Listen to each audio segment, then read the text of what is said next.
Assalamualaikum warahmatullahi wabarakatuh. Apa kabar semuanya? Alhamdulillahirabbil alamin wa bihi nasta'in wa ala umuri dunya waddin. Wassalatu wassalamu ala asyrofil anbiya'i wal mursalin Sayyidina Muhammad wa ala alihi washabihi ajmain. Amma ba'du.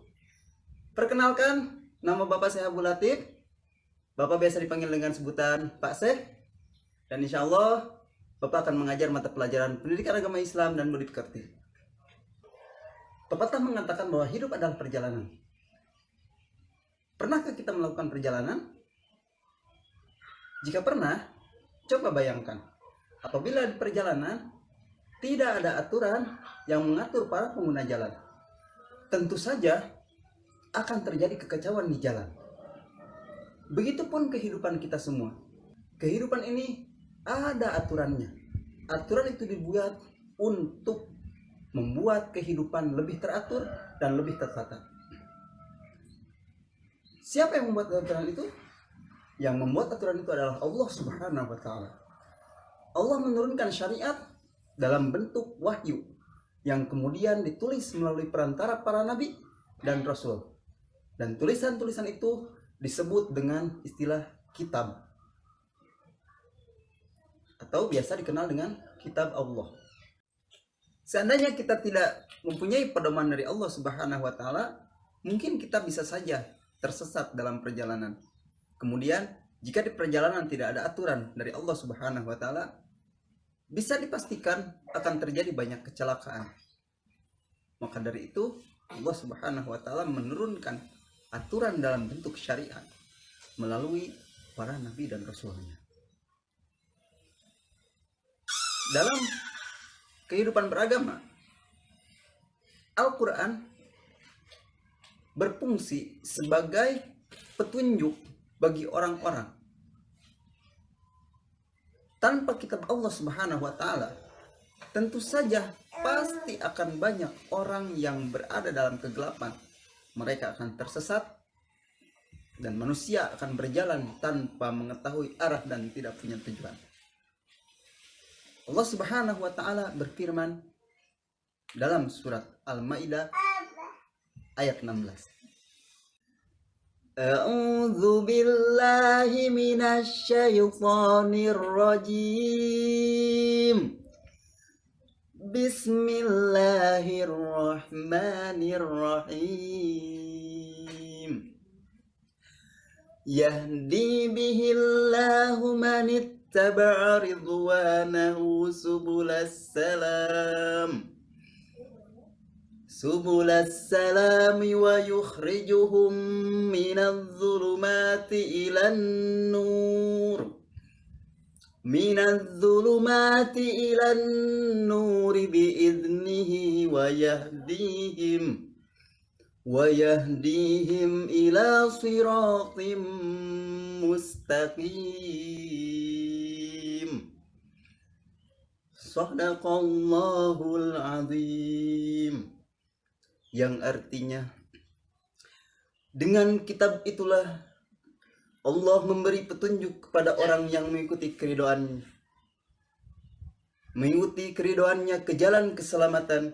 Dan dengan kitab itu pula Allah mengeluarkan orang itu dari gelap gulita kepada cahaya dengan seizinnya dan menunjukkan ke jalan yang lurus.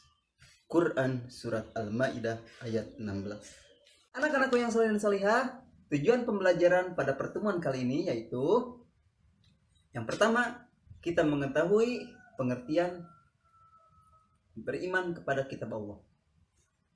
Yang kedua, kita mengetahui pengertian kitab Allah. Dan yang ketiga, kita mengetahui kitab apa saja yang wajib diimani oleh seorang muslim. Pengertian kitab secara bahasa yaitu tulisan-tulisan. Kitab berasal dari kata kataba yang artinya menulis. Sehingga bisa diartikan bahwa kitab merupakan kumpulan dari tulisan-tulisan. Menurut istilah, kitab Allah adalah kalamullah qadimun azaliyun bila sautin wala harfin wala taqdimin wala ta'khirin. Artinya, kitab Allah adalah kalam Allah yang dulu bersifat azali, tanpa suara, tanpa huruf, tidak ada yang duluan dan tidak ada yang terakhir. Kitab Allah adalah kalam yang qadim. Menurut ulama akidah, kitab Allah adalah kalam Allah yang ditulis di atas kertas. Misalkan Al-Quran. Al-Quran merupakan kalamullah, kalam Allah yang ditulis di atas kertas. Jadi kertas yang dipakai Al-Quran itu adalah kertas yang baru. Tulisan yang ada dalam kertas tersebut pun tulisan baru. Sedangkan isi dari tulisan tersebut, yaitu firman Allah, itu adalah qadim sifatnya. Sifatnya qadim, yaitu terdahulu. Sedangkan menurut hemat Al-Ghazali, kitab Allah adalah kalamullah qadimun maktubun fis sutur wa mahfudun fis sudur wa malfudun bi alsun. Adalah kalam Allah yang dulu ditulis di dalam kertas, dihafal di dalam manusia, dan diucapkan di lidah. Begitupun kalam Allah yang lain, dalam kitab Taurat, dalam kitab Zabur, dalam kitab Injil, semuanya mempunyai sifat yang sama dengan sifat-sifat yang tadi disebutkan. Iman kepada kitab Allah Subhanahu wa taala berarti percaya dan yakin dengan sepenuh hati bahwa Allah Subhanahu wa taala menurunkan kitab-kitabnya kepada Rasul.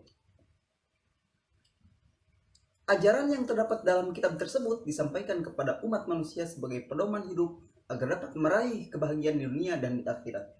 Karena itu, kitab yang Allah turunkan itu ada banyak. Namun kita hanya wajib mengimani terhadap 4 kitab saja. Yaitu yang pertama Taurat yang diturunkan kepada Nabi Musa alaihissalam, kemudian kitab Zabur yang diturunkan kepada Nabi Daud alaihissalam, kemudian kitab Injil yang diturunkan kepada Nabi Isa alaihissalam, dan yang terakhir kitab Al-Quran yang diturunkan kepada Nabi Muhammad SAW. Namun yang menjadi perbedaan antara Al-Quran dengan kitab Allah yang lain, yaitu Al-Quran tetap terjaga keasliannya. Tidak ada yang mampu merubah Al-Quran walaupun satu huruf. Mengapa? Karena Allah Subhanahu wa taala yang menjaganya. Sehingga tidak ada satupun dari golongan jin dan manusia yang mampu merubah satu huruf dari Al-Quran. Al-Quran tidak bisa dirubah oleh manusia. Hal tersebut merupakan suatu mukjizat yang dimiliki oleh Al-Quran. Selain mukjizat tersebut, Al-Quran juga memiliki mukjizat yang lainnya. Salah satunya adalah Al-Quran dapat dengan mudah dihafalkan oleh seluruh manusia.